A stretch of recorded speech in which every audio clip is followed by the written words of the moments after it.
Hi hello welcome to 24/7 news TV. నేను మీ పరిటాల మూర్తి. So Andhra Pradesh రాజకీయాల్లో మనం చూసుకున్నట్లయితే నాగబాబు, కొణిదెల నాగబాబుని మంత్రిగా, క్యాబినెట్ మంత్రిగా ప్రకటించే అవకాశాలున్నాయి. అసలు ఇంతవరకు కూడా 24 సీట్లు ఏయైతే ఉన్నాయో 24 మంత్రులున్నారు. నాగబాబుని కూడా చేస్తే ఫుల్‌ఫిల్ అయిపోతుంది మంత్రి పదవి అనేది. ఎమ్మెల్సీగా తర్వాత ఎన్నిక చేస్తారు అని కూడా ఒక టాక్ అనేది వినిపిస్తుంది. అధికారికంగా కూడా ఇది ప్రకటన అనేది వచ్చేసింది. దీనిపైన చర్చించేందుకు మనతో పాటు సీనియర్ జర్నలిస్ట్ రామదుర్గం మధుసూదన్ గారు ఉన్నారు. ఆయనతో మాట్లాడి ఈ అంశం గురించి తెలుసుకునే ప్రయత్నం చేద్దాం. నమస్తే సార్. నమస్తే అండి. సార్, నాగబాబు గారు, కొణిదెల నాగబాబు గారు ఎంపీ, క్యాబినెట్ ఎంపీగా బాధ్యతలు స్వీకరిస్తారు అని ఒక అధికారిక ప్రకటన వచ్చింది. అవును. అంతకుముందు గతంలో కూడా ఈయన పోటీ చేసి ఓడిపోయారు. అవును. సో, ఆ ఆ హోదా అనేది వీళ్ళకే ఎందుకు ఇవ్వాలనుకున్నారు అంటే జనసేనకి? యాక్చువల్‌గా చెప్పాలంటే నాగేంద్ర బాబు హ్మ్. తన తమ్ముడు పవన్ కళ్యాణ్ వెన్నంటి రాజకీయాల్లో నడుస్తూనే ఉన్నాడు. అవును. పవన్ కళ్యాణ్ నాగేంద్ర బాబుని ఇప్పటిదాకా ఆయన జీవితంలో రాజకీయాలే కాదు, వ్యక్తిగతంగా కూడా అతని చెయ్యి పట్టుకున్న వ్యక్తి మొట్టమొదట అంటే అన్న చిరంజీవి ఉన్నా కూడా చెయ్యి పట్టుకున్న వ్యక్తి ఎవరు అంటే పవన్ కళ్యాణ్ అనే మనం చెప్పాలి. అవును. ట్రూ. సో, ఈ పవన్ కళ్యాణ్‌కు అన్ని విధాలుగా ఉంటూ, వెన్నంటే ఉంటూ అంటే ఈ ప్రజారాజ్యం ఉత్థాన పతనాలు చూసింది. 2014లో అసలది పోటీనే చేయలేదు. అవును. తెలుగుదేశం సపోర్ట్ చేసిందంతే.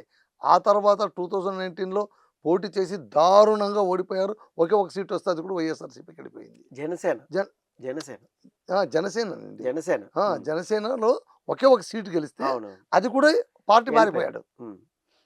మన గత ఎన్నికల ప్రచారంలో అదే అన్నారు. ఒక్క సీటు మీరు ఇచ్చారు నాకు. అది కూడా ఆయన పెద్ద మనిషి లాక్కున్నాడు. ఇంక నాకేం మిగిలిందని ఆయన బోలు ఏడ్చాడు. ఈసారి అంటే రాజకీయం ఎప్పుడు ఒకేలా ఉండదు. సహనంతో ఉంటే ఫలితం ఖచ్చితంగా దక్కుతుంది. ప్రజలు గమనిస్తారు. సహనంతో ఉంటే సానుభూతి చూపిస్తారు.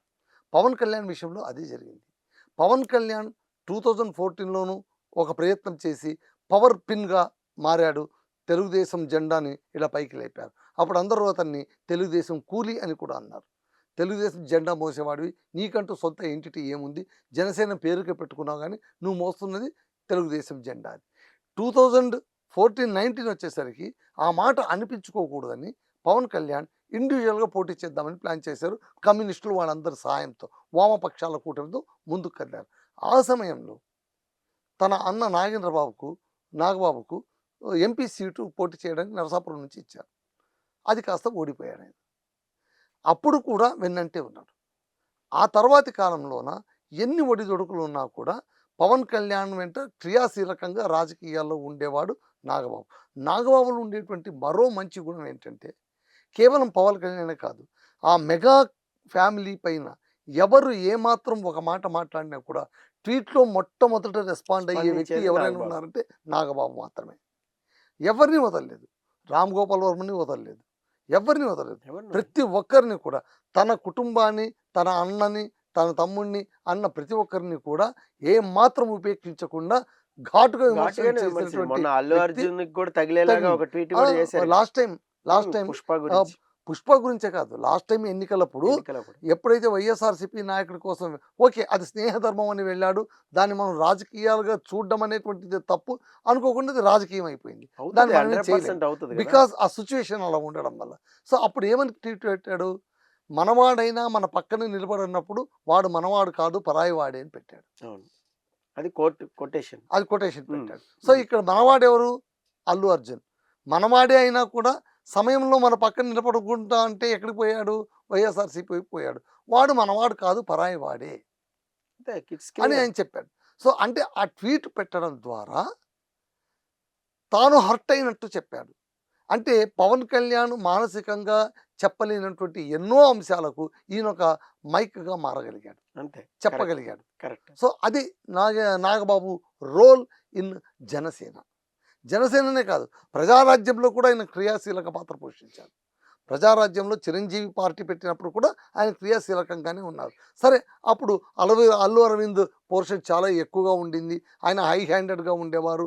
ఆ తర్వాత అందుకోసమే చాలామంది అంటే బడా బడా నేతలు చిరంజీవి పార్టీకి వచ్చిన వాళ్ళంటూ కూడా మళ్ళీ వెనక్కి తిరిగి వెళ్ళిపోయారు. అలా వెనక్కి తిరిగి వెళ్ళిపోవడానికి ఈయనే అల్లు అరవిందే కారణం అనేటువంటి అపవాదు కూడా వచ్చింది. ఇప్పుడు ఇక్కడ ఏంటంటే నాగబాబుకు ఆర్థికంగా ఆయన కుంగది కుంగిపోయి డిప్రెషన్‌కు లోనైన సందర్భం ఉంది. అదే సినిమా 2010లో సినిమా 'ఆరెంజ్' సినిమా తీసిన తర్వాత ఉమ్. ఆయన ఒక ఇంటర్వ్యూలో చాలా బాగా చెప్పాడు. 'ఆరెంజ్' సినిమా తీసిన తర్వాత నేను ఆర్థికంగా కుంగిపోవడం పక్కన ఉంచి, అసలు నేను సినిమా తీయడానికి పనికిరానని నాకు అనిపించింది. ఇక మీద నేను సినిమాలు తీయకూడదు అనుకున్నాను. అంతేకాదు చిన్న పిల్లల్ని ప్రయోగాల పేరిట వాళ్ళ కెరీర్‌ని ఇక నేను నాశనం చేయకూడదని నేను అనుకున్నాను. ఈ మాట ఎప్పుడన్నాడు? నా పేరు సూర్య, నా ఇల్లు ఇండియా సమర్పకుడైన. సో, ఆ సమయంలోన ఈ యాంకర్ అడిగినప్పుడు ఇన్నేళ్ళు పట్టిందా మీకు అల్లు అర్జున్‌తో సినిమా తీయడానికి అంటే, అప్పుడు ఆయన చెప్పాడు. ఏమని? అల్లు అర్జున్ ఎప్పటినుంచో అడుగుతూ ఉన్నాడు. నాకు అతనితో చేయాలని కోరిక ఉంది. కానీ నేను ఎవరిని ఒత్తిడి చేయను. ఎందుకంటే ఇప్పటికే నేను ఒకరిని ఈ నేను సినిమా తీసి చరణ్‌ని దెబ్బతీశాను. ఆయనకు ఒక పెద్ద హిట్ ఇవ్వాలనుకున్నాను. కానీ హిట్ ఇవ్వలేకపోయాను. విచిత్రం ఏంటంటే సినిమాగా ఫ్లాప్ అయినటువంటి 'ఆరెంజ్' టీవీలోనే అద్భుతంగా విజయం సాధించింది. అది వ్యూయర్‌షిప్ ప్లస్ బ్రహ్మాండంగా ఉంది. ఇప్పటికీ మ్యూజికల్ జూక్ బాక్స్ మ్యూజికల్ బీభత్సంగా చాలా మంది ఏమంటారంటే అమలాపురం కథకు ఆస్ట్రేలియా దాకా తీసుకెళ్ళి తీసుకెళ్ళి కంపు పట్టించారు అనే మాట కూడా వచ్చింది. వచ్చింది. సో, మళ్ళీ కథాబలం లేదో, లేకుంటే గనక 'మగధీర' లాంటి ఫెరోషియస్ క్యారెక్టర్‌లో వచ్చిన చరణ్‌ని తర్వాత చూసిన తర్వాత ఈ రకమైనటువంటి పాత్రలో లవర్ బాయ్‌గా చూడలేకపోయారో వాటెవర్ ఇట్ మే బి, అది చరణ్ దురదృష్టం కంటే కూడా నాగబాబు దురదృష్టంగానే మనం చెప్పాలి. అక్కడ ఆయన చితికిపోయినప్పుడు మనకు వినిపిస్తున్నటువంటి ఆఫ్ ది రికార్డ్‌గా వినిపిస్తున్నటువంటి ఒక కథనం ఉంది. అది కాస్త ఆసక్తికరంగా ఉంది. అది ఎంతవరకు నిజమో అనేది ఐ డోంట్ నో. బట్ ప్రస్తావించాలనుకున్నాను. ఏంటంటే ఈ 'ఆరెంజ్' సినిమా లాస్ అయిన తర్వాత కూడా చరణ్ వచ్చి నా రెమ్యునరేషన్ నాకు ఇచ్చేయమమ్మ అని అడిగాడని, అప్పుడు పవన్ కళ్యాణ్ కొంత డబ్బిచ్చి ఇతన్ని ఆదుకున్నాడు అని ఒక కథనం అయితే వినిపిస్తుంది. అది ఎంతవరకు నిజమో ఎంతవరకు we don't know. Um. But ఏది ఏమైనా సరే పవన్ కళ్యాణ్ మాత్రం తన అన్న పైన అవ్యాజమైనటువంటి అభిమానంతో ఆదుకుంటున్న మాట అయితే వాస్తవం. ఒక నాగబాబునే కాదు, చిరంజీవి పైన కూడా పవన్ కళ్యాణ్‌కు ఎక్కడ లేనటువంటి ప్రేమ. అసలు ఆయన ఎమ్మెల్యేగా పదవి స్వీకారం చేసిన తర్వాత కూడా ఆయన సభలోన నిండు సభలోన చిరంజీవి కాళ్ళకు మొక్కాడు. అవును. అంటే అన్న అంటే అంత గౌరవం. ఆ మెగా ఫ్యామిలీలో అది మాత్రం ఉంది. వాళ్ళ ముగ్గురు ఒకటిగా మాత్రం ఉంటారు. విభేదాలు బయట ఏమున్నా ఎన్నున్నా కూడా వాళ్ళ ముగ్గురు కలిసికట్టుగా వెళ్ళేటువంటి ఒక గుణం అయితే ఉంది. పవన్ కళ్యాణ్‌కు ఇప్పుడు ఎప్పుడైతే 100% స్ట్రైకింగ్ రేట్ కొట్టారో ఈసారి ఎలక్షన్‌లో, ఆయనకు ఒక మెగా పవర్ వచ్చింది. బీజేపీ అండదండలతో చివరికి చంద్రబాబు నాయుడు కూడా, ఈవెన్ చంద్రబాబు నాయుడు తెలుగుదేశం పార్టీకి సఫిషియెంట్ నంబర్ వచ్చినా కూడా పవన్ కళ్యాణ్‌ని సముచితంగానే గౌరవిస్తూ ఆయనకు ఉప ముఖ్యమంత్రి పదవి ఇచ్చారు. ఇవ్వడమే కాకుండా అన్ని స్థానాల్లో కూడా ఆ పాళ్లలో ఆ రేషియోలో జనసేన పార్టీకి గౌరవం ఇస్తూనే వస్తూ ఉన్నారు. ఈసారి పవన్ కళ్యాణ్ తన అన్నకు రాజ్యసభ సీటు అడిగాడని మొన్న మనకు వార్తలు వచ్చాయి. అవును. ఇద్దామని అనుకున్నాడు కానీ అక్కడ బీజేపీ కాంబినేషన్ ఒకటి రావడంతో ఆయనకు సీటు రాలేకపోయింది. సో అయితే కృష్ణయ్య. ఇక్కడ బీజేపీ నుంచి కృష్ణయ్య, టీడీపీ నుంచి బీదమస్తానరావు, సానా సతీష్ల పేర్లు ఖరారయ్యాయి. కరెక్ట్. ఉన్నదే 3 సీట్లు కాబట్టి వాళ్ళు గౌరవప్రదంగా చంద్రబాబుని కలిశారు కూడా. కలిసి వెళ్ళరు. ఉమ్. సో అది ఇప్పుడు ఏం చేయాలి? అడగకుండా పవన్ కళ్యాణ్ రాజ్యసభ అడిగారు. అది ఇవ్వలేకపోయారు. కాంపెన్సేట్ చేయాలి కదా! ఎలాగో అలా కాంపెన్సేట్ అయితే చేయాలి కాబట్టి అతన్ని మనం మంత్రి పదవిలోకి తీసుకుందాం, క్యాబినెట్‌లోకి తీసుకుందామని అధికారికంగా ప్రకటించారు. అసలు లాస్ట్ టైమ్ ఎలక్షన్‌లోనే అతన్ని అనకాపల్లి ఎంపీగా పోటీ చేయించాలని పవన్ కళ్యాణ్ అనుకున్నారు. అవును. అదే కానీ అడగబోతున్నా. అప్పుడు కూడా పొత్తుల వలన పోయింది. ఉమ్. అప్పుడు కూడా పొత్తుల వలన పోయింది. సో త్యాగమూర్తిగానే నిలబడి ఉన్నాడు జనసేనలోన. జనసేన ప్రధాన కార్యదర్శిగా నియమితుడైన తర్వాత తన కార్యకర్తలకు, నాయకులకు శిక్షణ ఇచ్చేటువంటి నాయకుడిగా కూడా ఉన్న తర్వాత ఎన్నో సందర్భాల్లోన ఆయన చివరి నిమిషం దాకా వెళ్ళడం, ఆ ఛాన్స్ వేరే వాళ్ళకి వెళ్ళిపోవడం తరచుగా జరుగుతూ ఉంది. ఇది పవన్ కళ్యాణ్ దృష్టిలో ఉంది. అన్నకు ఇలా జరుగుతోంది. ఎందుకంటే అనకాపల్లి ఎంపీ సీటు చివరి నిమిషం దాకా ప్రకటించి చివరి నిమిషంలోన పొత్తు ధర్మం వల్ల వెనుక తగ్గినప్పుడు కూడా మళ్ళీ పవన్ కళ్యాణ్ బాధపడి ఉంటాడు కదా! అరే! నా అన్నకు నేను అవకాశం అంటే ఇవ్వలేకపోయానే. ఇక్కడ ఒక ఇంటరప్షన్ క్వశ్చన్ ఉంది సార్. హ్మ్. ఏంటంటే ఇప్పుడు మన టీఆర్ఎస్ చూసాం. సో మంత్రి పదవి, క్యాబినెట్ పదవుల్లో వాళ్ళ ఫ్యామిలీ వాళ్ళే ఎక్కువ ఉండడం వల్ల ఆ ముద్ర కూడా పడింది. సో ఆ ముద్రకి కొంచెం పక్కకి వెళ్దామని కూడా పవన్ కళ్యాణ్ అప్పట్లో ఈయన జనసేన పార్టీలో యాక్టివ్‌గా ఉంటున్న, పనులు చేస్తున్న నాగబాబు మీద ఒక వ్యతిరేకత అనేది కొంత వాళ్ళలో ఉంది అని ఒక టాక్ గూడా వినిపిచ్చింది అప్పట్లో. ఖచ్చితంగా ఉంటుంది. అది నిజం అంటారా? ఖచ్చితంగా ఉంటుంది. హ్మ్. ఎందుకు అంటే పవన్ కళ్యాణ్‌కు కార్యకర్తలకు మధ్య ఇతను నిలబడి ఉన్నాడు. అవును. అనుసంధానకర్తగా ఇతను నిలబడి. పవన్ కళ్యాణ్ చెప్పలేని చాలా మాటలు అందుకే నేను చెప్పాను. హ్మ్. పవన్ కళ్యాణ్ మనసులో ఉన్న మాటలు, పవన్ కళ్యాణ్ చెప్పలేని చాలా మాటలకు ఈయన ఒక మైక్‌గా మారాడని కూడా నేను చెప్పాను. అవును. మళ్ళీ ఇప్పుడు పవన్ కళ్యాణ్ క్రమశిక్షణ పరంగా గాని, ఇంకొక పరంగా గాని తాను చెప్పలేని మాటలన్నీ కూడా నాగబాబు చెప్పిండొచ్చు. ఒక కార్యదర్శిగా ఆయన బాధ్యతలు ఆయన నిర్వర్తించే సమయంలో కార్యకర్తల అగ్రెషన్‌కు ఆయన గురై ఉండొచ్చు. అసంతృప్తికి వాళ్ళు గురై ఉండొచ్చు. ఇప్పుడు ఒక పార్టీని చెక్కబెట్టే క్రమంలోన ఖచ్చితంగా నెగటివిటీ వస్తుంది. ఆ నెగటివిటీ వచ్చినంత మాత్రాన ఈయన బ్యాడ్ అయిపోడు. ఎందుకంటే తనకు తెలుసు కదా పవన్ కళ్యాణ్‌కు. తన అన్న ఎలా ఎలా సెటిల్ చేస్తున్నాడని. ఇక్కడ ఏంటంటే కుటుంబ సభ్యులంతా ఒక ఒక ఇప్పుడు మంత్రి పదవి ఇచ్చేస్తున్నారు కదా మళ్ళీ. మళ్ళీ కుటుంబ సభ్యుడికి ఇచ్చినట్టే కదా! మరి అదే నేను అంటున్నా. అది కాదు. హ్మ్. సో, ఆ పాయింట్ కాదు. అక్కడ ఏంటంటే అధికారం ఆయనకు ఒక పవర్ ఇవ్వాలి అనుకున్నప్పుడు చాలా కాలంగా ప్రయత్నించి ఇప్పుడు సక్సెస్ అయ్యాడు పవన్ కళ్యాణ్. ఎందుకంటే ఈ ఎలక్షన్‌లో గెలిచిన తర్వాత ఎప్పుడైతే అనకాపల్లి ఎంపీ సీట్ అతనికి దక్కలేకపోయిందో ఆ సమయంలోనే ఎన్నికలతో గెలిచిన తర్వాత అందరూ అనుకున్నది ఏంటంటే నాగబాబుకి తప్పకుండా ఏదో ఒక నామినేటెడ్ పదవి వస్తుంది అనుకున్నారు. ఆ తర్వాత టీటీడీ చైర్మన్ టీటీడీ అవుతారు. చైర్మన్. కానీ బీఆర్ నాయుడుని చేశారు. టీవీ5 అధినేతను అవును. చేశారు. సో, ఈ విధంగా అన్ని సందర్భాల్లోనూ ఎంపీ పదవి నుంచి పక్కకు తప్పుకోవాల్సొచ్చింది. టీటీడీ చైర్మన్ పదవి నుంచి పక్కకు తప్పుకోవాల్సింది.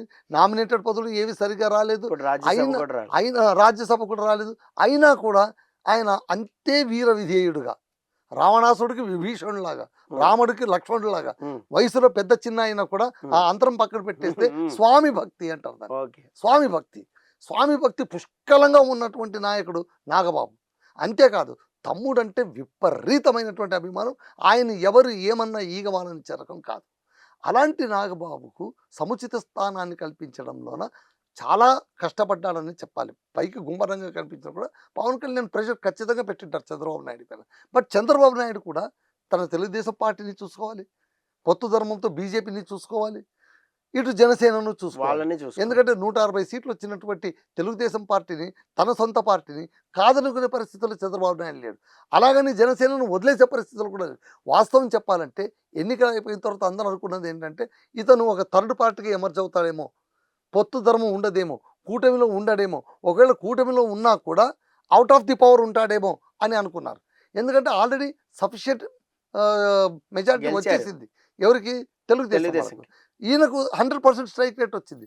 కానీ చంద్రబాబు నాయుడు గారు చాలా తెలివితేటలు అక్కడే ఉపయోగించి తన రాజకీయ చతురతతో ఆయన్ని వదిలివేసి అధికారంలో లేకుండా ఆయన సొంత ఎంటిటీగా ఉంటే ఎప్పటికైనా మళ్ళీ తన పవర్‌కే ముప్పు అని చెప్పి ఎందుకైనా మంచిదని ఉప ముఖ్యమంత్రి పదవి ఇచ్చేశారు. అవును. అది ఆరో వేలున్నట్టు. హుహు. డిప్యూటీ చీఫ్ మినిస్టర్ అనేది సిక్స్త్ ఫిగర్. సిక్స్త్. దానివల్ల ఊరికే పేరుకంతే. అది కాన్స్టిట్యూషనల్ హోదా కాదు. కాన్స్టిట్యూషనల్‌గా ఆయన మంత్రే. అంతే. ఉప ముఖ్యమంత్రి పదవి అనేది ఒక ఇన్‌చార్జ్‌షిప్ ఉన్నట్టు అంతే. అంతే. అందుకే ఎంతమందికైనా ఇస్తారు ఉప ముఖ్యమంత్రి పదవులు. ఏముంది అందులోన? సో, పవన్ కళ్యాణ్‌కి ఇచ్చారు. సరే పవన్ కళ్యాణ్ లాంటి జైజాంటిక్ పర్సనాలిటీ ఉంది కాబట్టి అన్నిట్లోనూ ఆయన మొదటి నుంచి చూడండి చంద్రబాబు నాయుడు పవన్ కళ్యాణ్ తన పక్కన కూర్చోపెట్టుకొని అంటే ఎప్పుడు ఏ మరోపాటున ఆయన కాస్త నెగ్లెక్ట్ చేసినా కూడా మళ్ళీ ఆయన ఒక శక్తిగా మారిపోతే నేను మళ్ళీ ఎదురడం కష్టమవుతుంది అని దూరదృష్టితోనే ఆయన కాపాడుకుంటూ వచ్చాడు. ఈరోజు కూడా నాగబాబుకు మంత్రి పదవి ఇవ్వడంలోన ఆయన ఆలోచించింది ఏంటంటే పవన్ కళ్యాణ్‌ని ఇంకా ఎక్కువ అసంతృప్తికి గురి చేస్తే మొదటికే మోసం వస్తుంది. కాబట్టి ఎందుకు వచ్చిన గొడవ? ఎలాగో ఒక సీట్ ఉంది. 24 సీట్లు ఫిలప్ అయిపోయాయి. ఇచ్చేద్దాం అని మంత్రి పదవి అలా. సో, పవన్ కళ్యాణ్ మూలాన, తమ్ముడి మూలాన అన్నగారికి పదవీ యోగం దక్కనుంది. Okay. Thank you sir. Thank you so much. మరి ఏ పదవి వస్తుంది ఏంటి అనేది మనం మాట్లాడుకుందాం. అది సమర్థవంతంగా ఆయన నిర్వర్తించగలడా లేదా అనేది కూడా మరోసారి డిస్కషన్‌లో కలుద్దాం sir. Thank you so much. నమస్తే. సో, ఇది ఈరోజు డిస్కషన్. నాగబాబుకి మంత్రి పదవి వచ్చిన తర్వాత ఏ క్యాబినెట్ ఇస్తారు అనేది మరోసారి డిస్కషన్‌లో పాల్గొందాం. This is Paritala Murthy signing off. By.